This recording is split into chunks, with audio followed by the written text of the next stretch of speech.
Assalamu alaikum, and welcome back once again to Today in African History with Baba Shaka. I'm Baba Shaka, and today is July 30th, 2021. It is the 156th anniversary of the almost forgotten New Orleans Massacre.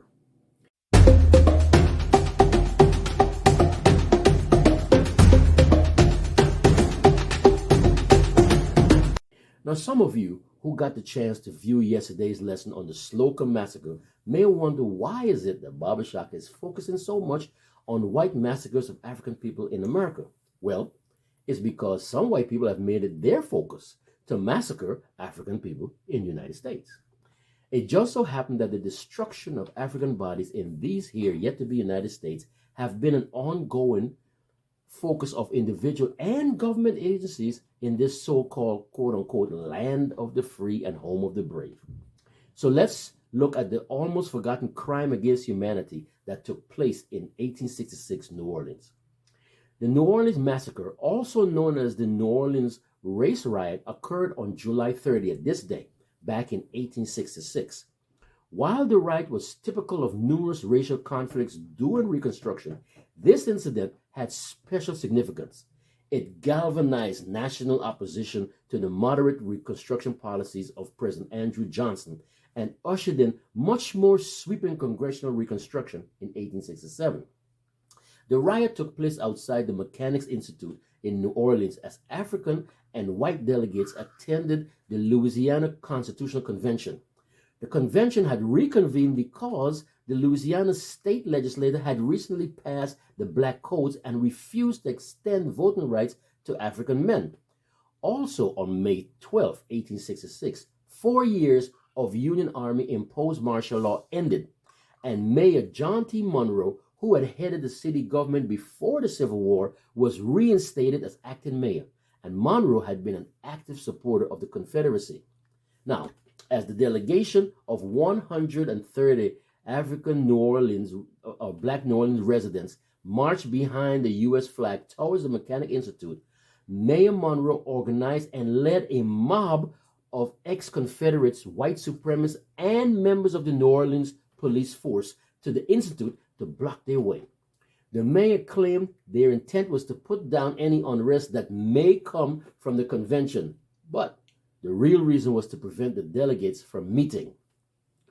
Now, as the delegation came to within a couple of blocks of the Institute, shots were fired, but the group was allowed to proceed to the meeting hall.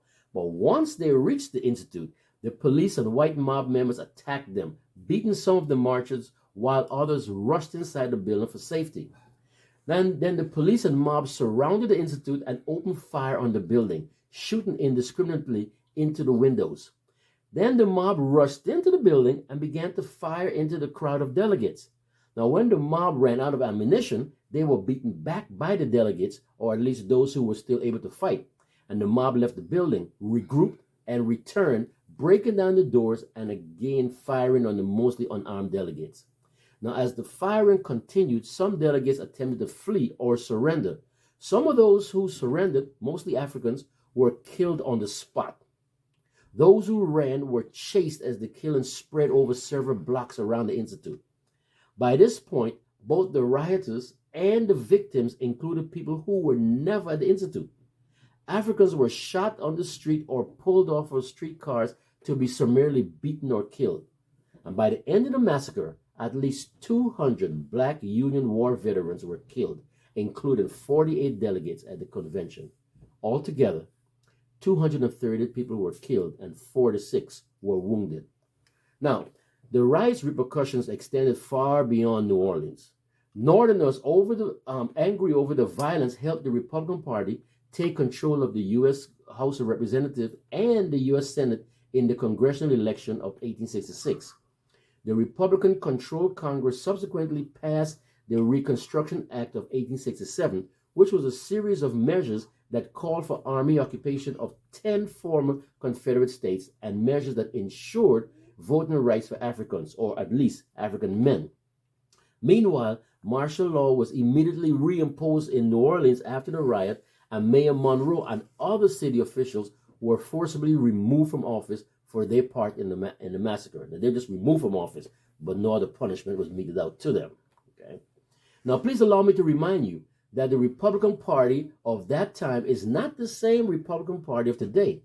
You see, after the passage of the Voting Rights Act of 1966, 100 years after the New Orleans Massacre, many of the racist, white supremacist members of the Democratic Party, known as the Dixiecrats, switched over to the Republican Party, creating the Republican Party that we see today. Men such as Strom Thurmond from South Carolina, Jesse Helms from North Carolina, and James Eastland from Mississippi. But please don't get me wrong. I am no big supporter of the Democratic Party either. Now, when we think about George Floyd, Breonna Taylor, Freddie Gray, Michael Brown, and others, we can see clearly how government agencies like the police force, with the aid of certain politicians and supported by government policies, have a long history of killing and destroying African bodies. Now, if this isn't systematic, I don't know what is. All right? Let me go for it. Now, once again, I would like to thank our supporter, our sponsor, GA.J.Fashion LLC, for their support for this channel and our efforts, and of course, for this very fly shirt that I'm wearing. Miss Juliana Gabeto Sole is the creative force behind their incredible collection. Inshallah, I will list her info down in the description below. Give Miss Julie a call and arrange to stop by and experience her fantastic creations for both men and women. Also, a mighty big thank you to all of our subscribers who continue to support us in our efforts to provide these daily lessons.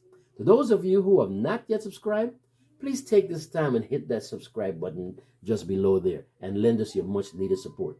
Please like and leave a comment down in the comment section. But most importantly, please share, especially with the young amongst us, because as you and I both know, this material is not taught in our schools. So, until tomorrow, inshallah, this is Baba Shaka with Today in African History. Masalam.